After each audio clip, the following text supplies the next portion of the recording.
we'll continue with hyperbolic functions. This time we want to look at Osborn's rule. Then we'll look at like derivatives of hyperbolic functions, and then we'll move on to inverse hyperbolic functions. Okay. Now Osborn's rule says that if I have any trig identity, I can convert that to an equivalent identity in the hyperbolic using the hyperbolic functions. Okay. So given a trig identity, I can convert all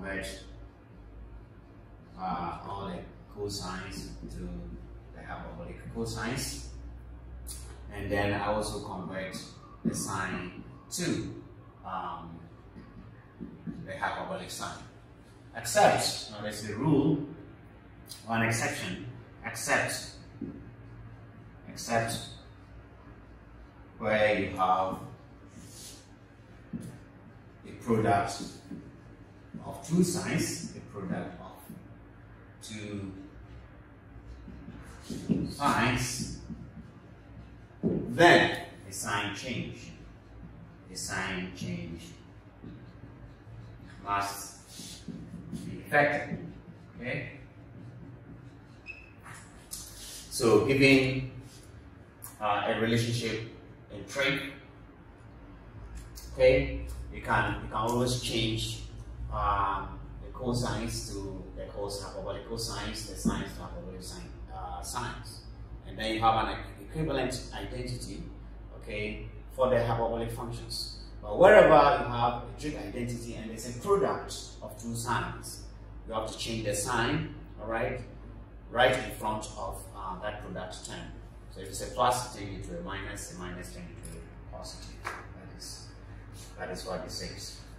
Okay. So for instance, we know that the sine of, let's say, x plus y, this can be written as sine x cos y plus cos x sine y. Osborn's rule says that I can have an equivalent identity, okay, in the hyperbolic functions by changing the sign to the hyperbolic sign. Sine x plus y. I just have to change this to the hyperbolic.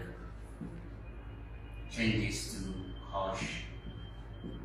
Change this to cos x. This to sine y. And that is it. Okay? Now, if you take identities like, for instance, this one, cos. Another example, we know that cosine of 2x is given by 1 minus 2 sine squared x. This is a second example from trigonometry. Here, you can write an equivalent one for hyperbolic functions. Cosine, the rule says you can just write this as cos 2x, okay? And 1, of course, is just a constant. Here you have a product of two signs. You have sine x times sine x, that's why you have sine 2x. So I have to change the sign here. So this now becomes plus 2, and the sign becomes sine squared x. So that gives me an equivalent relationship in hyperbolic functions. A third example, let's take the well-known trig identity, cos squared x plus sine squared x. We know this is equal to 1. Okay, an equivalent one in hyperbolic functions is that this guy becomes cos squared x. Again, here we have a product of two signs, so I have to change the sign here. It's no longer positive, it becomes minus sine squared x. And of course, this is equal to 1. So that is how we apply Osmond's rule, okay, to different trig identities and getting the equivalent ones for the hyperbolic functions. Okay. Now, let's move on to how you find the derivatives of hyperbolic functions.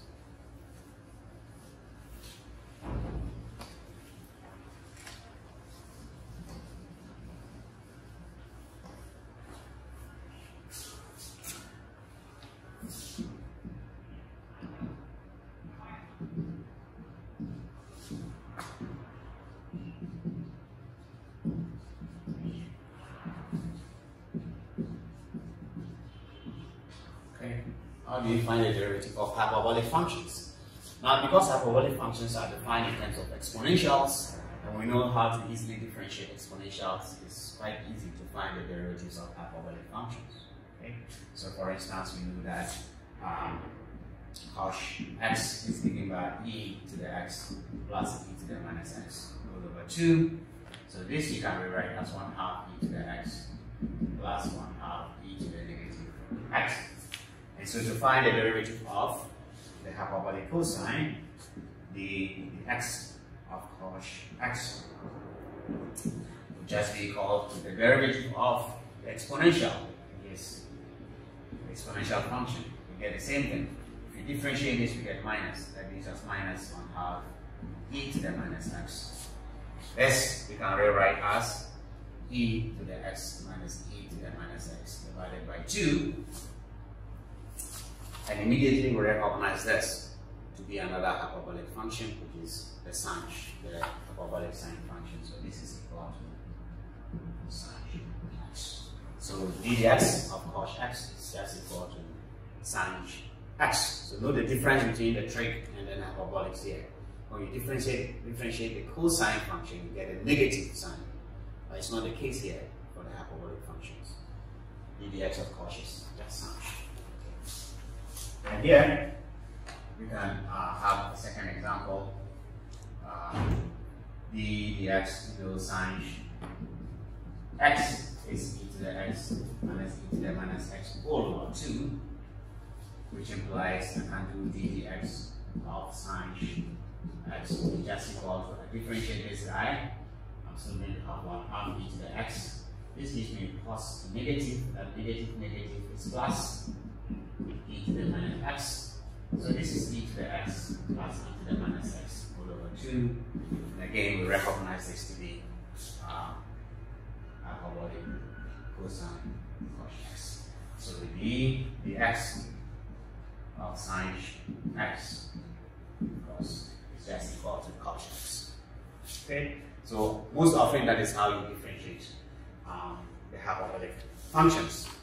Of course, we can do a bit more interesting, find a bit more interesting derivatives. So let's do one more of the derivatives.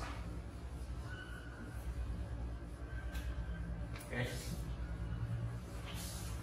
This one.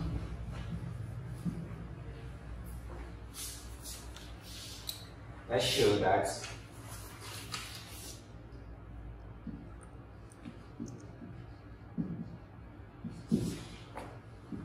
the x of this one times x is equal to x squared x. Okay. So again, if y is times x, note that we can rewrite this as sine x divided by cos x. I mean, you could go ahead and rewrite this in terms of exponential functions. You can rewrite this. This will give you e to the x minus e to the minus x. This guy will give you e to the x plus e to the minus x. The twos will cancel out. But to differentiate this, it's better to use the quotient rule and just differentiate this instead of that. Okay? So the y dx will just be equal to, so using the quotient rule, we'll leave this guy, cos x, differentiate this, we just show that the derivative of the sine is x cos minus, okay, we'll leave the sine x, differentiate cos, we show that it is sine, and divide by the square of this, which is cos squared x. Okay? So this is equal to, this is cos squared minus sine squared x all over cos squared x. But one of the identities for hyperbolic functions is that cos squared minus sine squared is 1. So this is basically equal to 1 over cos squared x. But 1 over cos is sec. So this is equal to sec x. So we have proved, we have shown that the derivative of branch is equal to z squared x. And that's enough for finding the derivatives of hyperbolic functions. Okay. Next, we want to look at the inverse hyperbolic functions, and that will bring us to the end of hyperbolic functions. Okay. Inverse.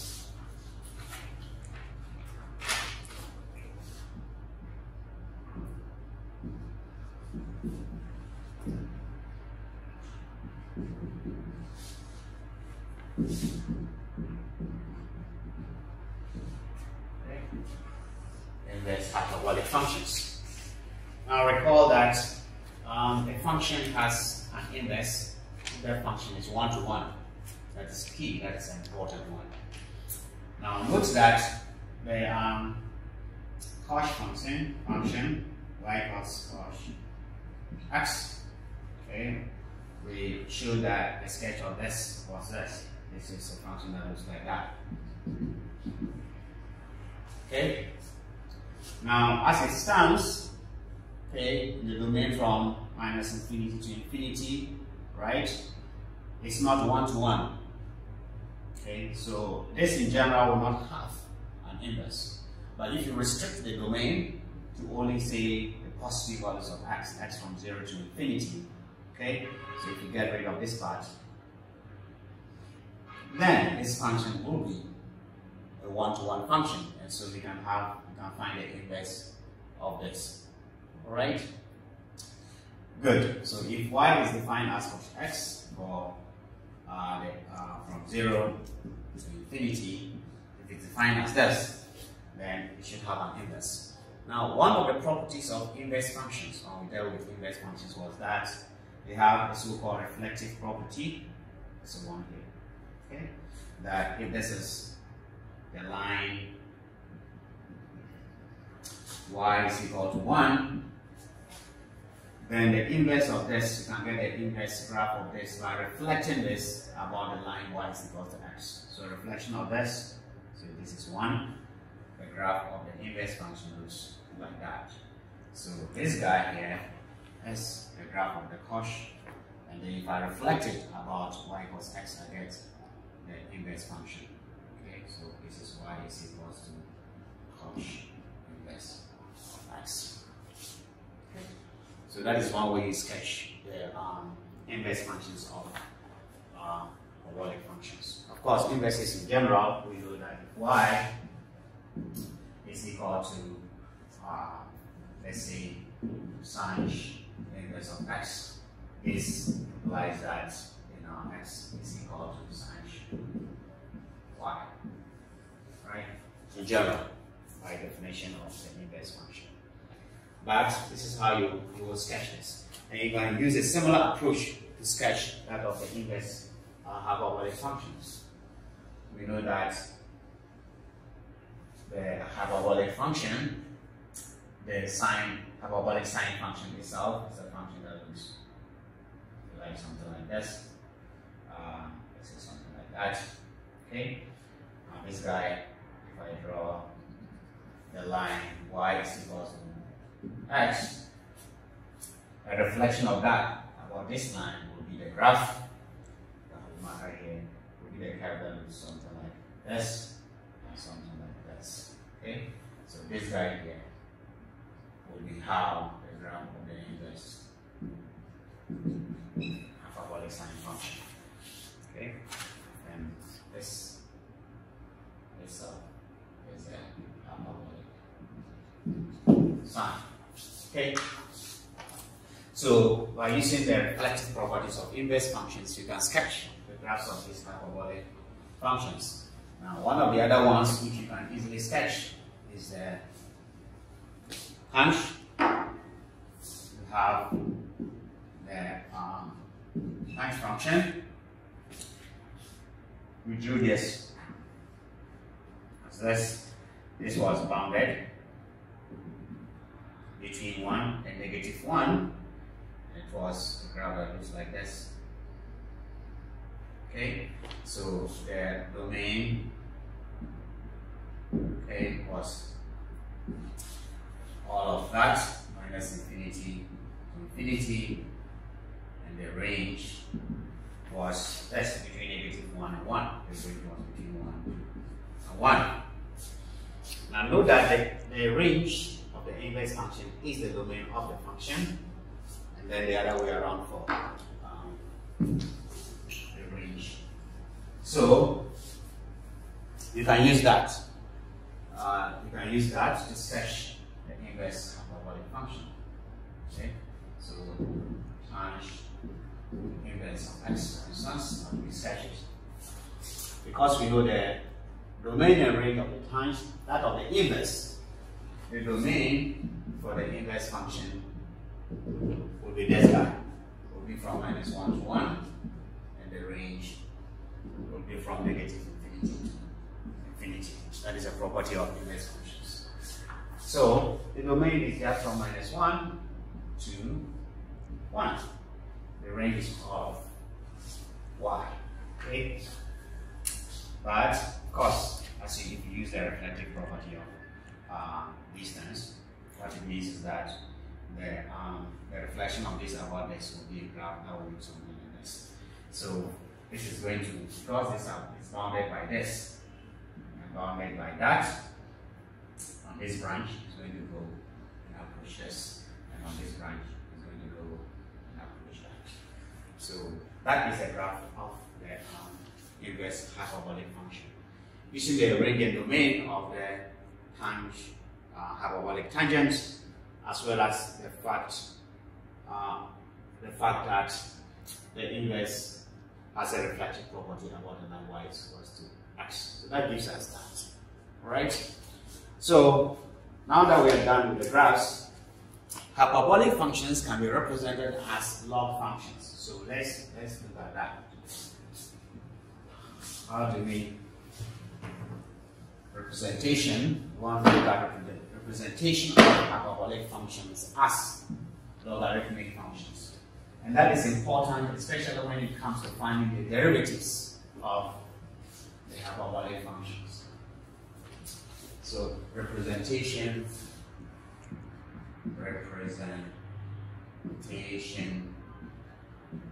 of hyperbolic functions as log functions, as logarithmic functions. Okay. So we use a couple of them to prove that you can actually represent this. So for instance, we want to prove that I can write the inverse hyperbolic function representation of inverse hyperbolic functions as log functions. Okay. So inverse sine x, this we can write as ln x plus the square root of x squared plus 1. This is for minus infinity to infinity. And then b, we can also show that we can write hyperbolic cosine as x plus square root of x squared minus 1. And this is from 1 to infinity. And then it is also possible to show that inverse of x is 1/2 ln 1 plus x all over 1 minus x from -1 to 1. Okay, so we'll do maybe A and C, and then you can try this one for yourself. Okay, so proof.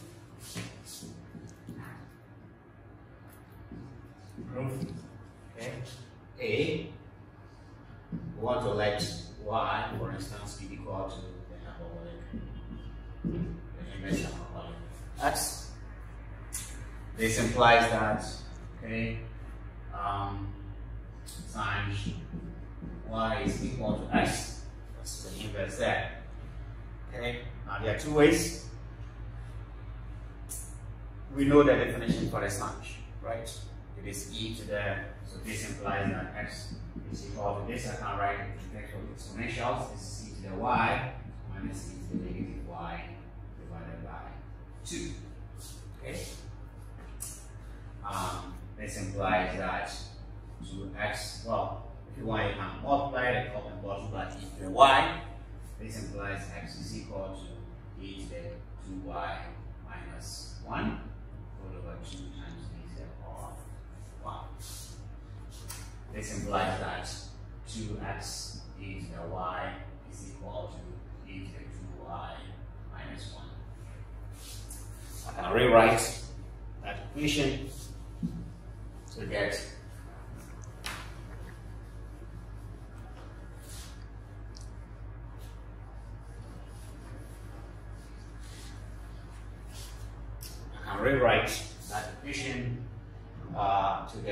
let's say, e to the 2y minus 2x e to the y minus 1 is equal to 0. Now this is a quadratic actually in terms of e to the y. If you let t be equal to e to the y, then I can write this equation as t squared. This is t squared minus 2xt minus 1 is equal to 0. So you see quadratic in t. T squared is in t here, it's constant term. So I can solve it using the quadratic formula. So t is actually equal to negative b, which is 2x by b is thus plus or minus the square root of b squared is 4x squared minus 4ac. A is 1, c is negative, so this is plus 4 all over 2a is 1, so this is just 2. Okay? So it's me. Let's okay, I can continue a bit from here. Note that I can pull the 4 out. Square root of 4 is 2, so that cancels this 2 and that 2, they cancel this out.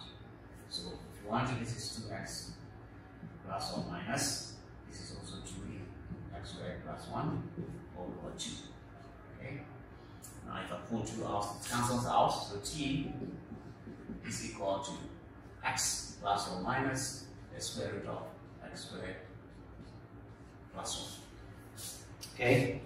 Remember that t here is e raised to the power y. So what we are saying is that e to the y, this implies that e to the power y is equal to x plus or minus the square root of x squared plus 1. Now, this is important. Remember that e to the y is positive. It's always positive. It's greater than 0. So you have to make sure that what is on the right hand side is greater than 0. But note that square root of x squared plus 1, this guy here is always greater than x, which implies that x minus this guy here, square root of x squared plus 1 is less than 0, it's negative. But this has to be positive. Okay? So the minus root is inadmissible. Okay? So this guy, so the root x minus x squared plus 1 is inadmissible. Therefore, e to the y is equal to x plus the square root of x squared plus 1. Okay? And so, to get y, I can take the lane of both sides. If I take the lane of this, I get y. And this is just lane of x plus the square root of x squared plus 1. Okay? Remember that y, we defined y long ago, right, to be sine inverse. Therefore, sine inverse of x is can be written as lane x plus the square root of x squared plus 1. So we have proved it. Okay? So that is how you show the representation of the inverse functions as logarithmic functions. Okay? Now, we can quickly do the other one. We have, I wrote down another relationship which is, I think, relatively easy. I wrote down the fact that times x, this is 1/2 length of 1 plus x all over 1 minus x. Okay? For negative 1 to 1. So you can use the same approach to prove this as well. So to prove this, again we can let y be tangent inverse of x, which implies that tangent of y is equal to x. Okay. Okay. So we have this, which implies that x, okay, is equal to tangent. You can write as e to the y is sine. Okay. So this is sine y over cos y. So this gives you e to the y minus e to the minus y, e to the y plus e to the minus y, which you can rewrite in terms of multiply both sides by top and bottom by e to the y, e to the 2y minus 1 all over e to the 2y. This becomes plus 1. Okay. So as we did before, I can multiply these out, and so I get x e to the 2y plus x is equal to e to the 2y minus 1. I can rewrite these. Okay, so let's go here.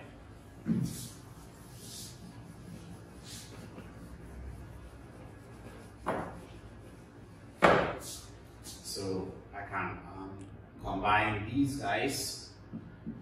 Okay, I can bring this there. So I'm going to have x plus 1. Actually, this is x minus 1. I'm going to have e to the 2y. And I have 1 plus x is equal to 0. Oh, okay. Okay, yeah. Yes, so actually we can rewrite this. It's much easier than that. So I have x minus 1 e to the 2y is actually minus 1 plus x. I divide through by this. E to the 2y is minus 1 plus x all over x minus 1. This I can rewrite this as e to the 2y is equal to, I can bring the negative to affect this. This is 1 plus x. This is 1 minus x.